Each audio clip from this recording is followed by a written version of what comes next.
Yibunei HaMikdash Hirtzio inte malai Okor les ozman. Welcome to our channel. In this week's video, Rabbi Kolakowski will discuss Parshas Zachor, the special reading from Deuteronomy chapter 25 read on the Sabbath before Purim. Let's watch. Baruch Rabbi, welcome everyone. Shalom Aleichem, my dear friends. Welcome back to my channel. I'm Rabbi Kolakowski, the Koblenzer Rebbe. Today we're going to dive into something very special, something that connects us to our history, our Torah, and our eternal mission as Am Yisrael. We're talking about Parshas Zachor, a special reading we do before Purim. This is a special video in conjunction with our friends at the Lake Success Jewish Center. And we know some of you might be watching from different types of backgrounds. Maybe you've got degrees from Harvard or Yale. Baruch Hashem, that's wonderful. When it comes to Torah, sometimes we need a little refresher, a little taste of the depth that our tradition holds. So let's learn together about its history, its laws, its hashkafa, its spiritual outlook, plus a couple of beautiful customs that are related to Parshas Zachor, such as reciting Yotzros and clapping, just like we do by the Megillah after the reading of Parshas Zachor. So first of all, what is Parshas Zachor? It's a very short passage from Sefer Devarim, the book of Deuteronomy, chapter 25, verses 17 through 19. So it's just 3 verses. Hashem commands us, Zachor es asher asa lecha Amalek. Remember what Amalek did to you on the way when you left Egypt. Amalek attacked us when we were weak, tired, vulnerable, showing no fear of God. So the Parsha, which was Parshas Kiseitze, ends with a mitzvah. We must wipe out Amalek's memory from under the heavens. Now this isn't just a history lesson. It's one of the 6 zichronos, the 6 remembrances we're obligated to recall every day. And on the Shabbos before Purim, we read it publicly from the Sefer Torah. Why before Purim? Because Haman, the villain of the Megillah, was called Agagi.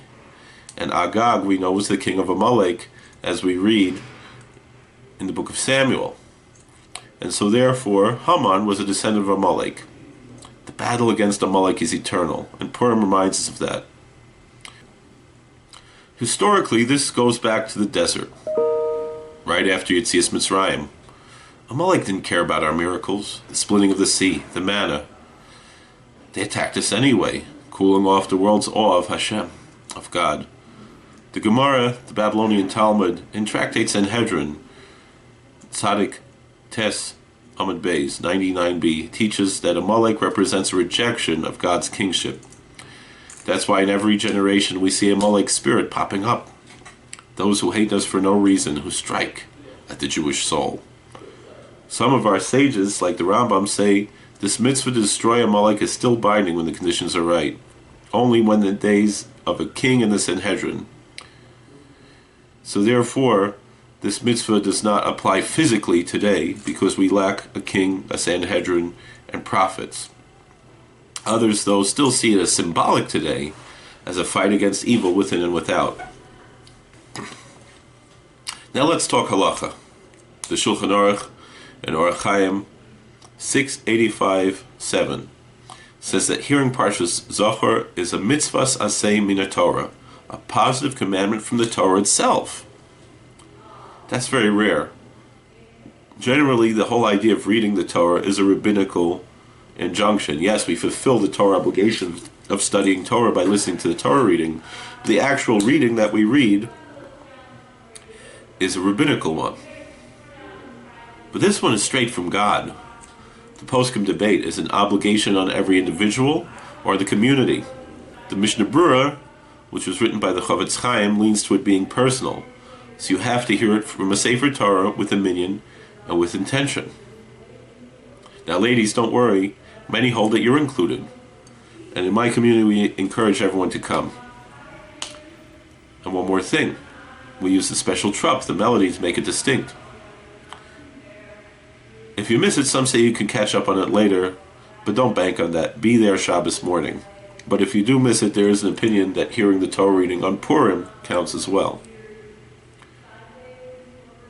This question about the origin of it actually being a Torah obligation is quite an interesting one. The Satmar Rav actually claims that Parshas Zachor was always the Shabbos before what would eventually become Purim, long before Purim actually became a holiday. He has some proofs from that. It's not time to investigate that now, but it's an interesting idea. Now what about the hashkafa, the ideology, the philosophy behind this? To me, and this is where my heart speaks, it's from the wellsprings, for example, the Satmar Rav's teachings, that Parshas Zachor is not just about a physical enemy. It's about the Yetzer Hara, the evil inclination, that little devil on your shoulder, that Amalek inside us. The Baal Shem Tov, the founder, in a sense, of the modern Hasidic movement, traditionally recognized as so at least, taught that Zachor means mindfulness.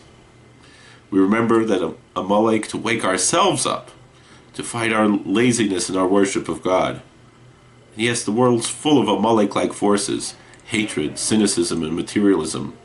We don't get political here. Our job isn't to point fingers at this group or that group, but it's to look inward, to strengthen our emunah, our faith, and to live as a light unto the nations. It's a fascinating thing, because the Zohar says that there are 5 species of the Erev Rav. The Erev Rav means the mixed multitude. Generally, the word mixed multitude seems to indicate some form of a group of non-Jewish people who left Egypt together with the Jewish people. Now, Rabbi Avigdor Miller said that the fact that so many millions of non-Jews converted to Judaism when we left Egypt was the greatest Kiddush Hashem that ever happened in Jewish history, that so many people converted to Judaism, and that's a great thing. And so the Erev Rav should be a lofty and wonderful thing. And yet we often see a lot of complaint against the Erev Rav.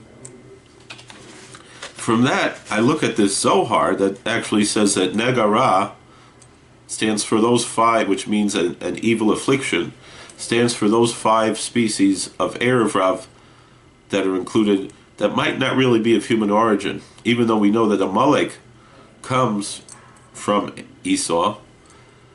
The term Amalek actually also means, it seems, some sort of an extraterrestrial spirit that is included into that.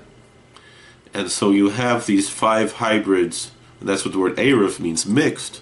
So it means there were these hybrid masters that joined into the Jewish people during the time of the Exodus, and certainly because we know about all of the esoteric and magical practices of the Egyptians that would seem to go along with that. And so those 5, Nega, which means an affliction, stands for Nephilim, Giborim, Anakim, types of giants, extraterrestrial giants, and then Ra, Rephaim, also another type of giant, and Amalekim, which would seem to be a human form. Rashi actually in the book of Samuel says that the Amalekim were shapeshifters, which also points to a lot of these different interesting ideas. Nonetheless, the story of Amalek actually teaches us about the importance of accepting converts, because the whole reason why Amalek came about was because Timnah, who was a concubine to Eliphaz in the book of Genesis, and from her came Amalek, our rabbis say she came to convert to Judaism, and Abraham and Isaac rejected her, and then so she said, it's better that I become a Pelegesh, a concubine to one of Abraham's descendants, than to stay how I am. I want to have some connection to this people. And so she had a very good and lofty idea. And because she was rejected, that's where this enemy Amalek came from. That teaches us how important it is to accept converts into the Jewish people and not to reject converts the way many people claim is important to do, even though there's no real source anywhere in Jewish law about rejecting converts. The convert must make this decision on his or her own and just be taught and educated, but it's not our place to really be rejecting. That rejection would come from within one's own self after being educated. It is our job to educate a potential convert because there is no necessity to convert to Judaism. And actually our sages say, B'nei Bonav Shel Haman Lamatar B'nei Brak, the Talmud says that Haman's great-grandchildren taught Torah in Bnei Brak, and some say that that was none other than Rabbi Akiva himself, was actually from converts who came from Amalek. So there is potential for good even in Amalek. And it's our job to find that good and elevate it.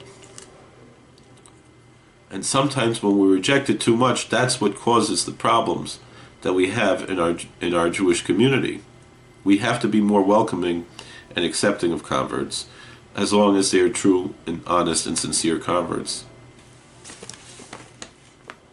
Now let's get to some beautiful minhagim, customs. First, there's the yotzros. As we spoke about last week, there are special liturgical poems that are added to the davening on Parshas Zachor, to the prayer liturgy, special liturgy, on not only Parshas Zachor, but actually many different times, various holidays and other times. And it's really an old Ashkenazi tradition. Unfortunately, it's mostly been lost. But they're actually ancient, some going back to the days of the Gaonim, or maybe even earlier. Some say that Rebbe Elazar HaKalir was actually, Rebbe Elazar ben Rebbe Shimon, was the son of Rebbe Shimon Yochai, so he was a Tana, a rabbi from the time of the Mishnah. So very ancient part of the early Talmudic era. They weave in themes of Amalek, redemption, and Hashem's justice in this particular week's Yotzros. For example, one Yotzer might say, Hashem yimloch l'vod v'Amalek yoved min haaretz. The Lord will reign forever, and Amalek will vanish from the earth. There's another one that says, Timchu Zachor Amalek mitachas hashamayim. That Machoy Timcha as Zachor Amalek mitachas hashamayim. That we should Yimach Shemo v'Zichro Machskiro Mazkiro. That we should wipe out the memory of Amalek from under the heaven. And some actually say that there's a song, I think I heard from the Sklener Rebbe, Machayk Timcha Zecher Amalek Mitachas Hashamayim L'Shona Haba B'Yerushalayim. So there's those connections. Now, not every shul does this today. Some say it's too long, others lost the custom. Me personally, I believe we should cherish this great custom. It's like putting on a crown for the Torah reading and showing its Kedusha. But if you can't do it in the synagogue, at least one should read the Yotzros as a personal devotion sometime on Shabbos, possibly by the meal is a good time to do it. There's another minhag of clapping, banging or knocking after the reading. This we know, now we do that on Purim, but also when we finish Zachor, some have a minhag to bang on the bima or stomp on their feet. And why is that? The Magen Avram ties it to erasing Amalek's name. It's the same thing how we bang on Purim when we hear Haman. It's a symbolic physical act to say, we're done with you, Amalek. And there are different customs. Actually, the Satmarov did not have the custom of clapping, but I've seen many Hasidic shuls where they clap with joy. It's not anger, but rather triumph. Hashem's promise will come true, and we're part of it. So my friends, that's Parshas Zachor. It's a mitzvah, a memory, and a mission. Whatever type of shul you attend, conservative, Orthodox, whatever it is, this Shabbos listen closely, hear the words, feel the weight, and maybe, just maybe, sing the Yotzros in your heart or give a little clap at home. We're all in this together, Am Yisrael, the Jewish people, fighting Amalek in our own way, including in ourselves, in our own hearts, and among ourselves, until Mashiach comes, Meher V'Meinu, soon in our days. That's what it says, Yad al Keis Ka, that the hand is on the throne of God, that you have, the word throne is missing the aleph, and Ka is missing Vav K. And so there's also a pasuk that says, Evil Moshe, that the aleph and the Vav and the Hey are returned when Amalek is wiped out and Mashiach comes, soon in our days. We should be worthy to that, to this Galus Kvoid Shemayim, soon in our days. Thank you for joining me. Please like, share, subscribe. Let's keep learning Torah together. A good Shabbos and a Freilich Purim. All right. How do I turn this thing off? We hope you enjoyed this content. This channel has over 5,000 videos, including Torah commentary, podcasts, footage of Jewish and historical events, and much more. We are sure you will find more videos you will enjoy. Please like, share, subscribe, hit the bell button, and comment. Rabbi Kolakowski often makes videos based on questions in the comment section, so you might have a video made just for you. By helping this channel grow, you are helping to spread Torah. God bless. Yibunei HaMikdash, Hirtzia in the Malah.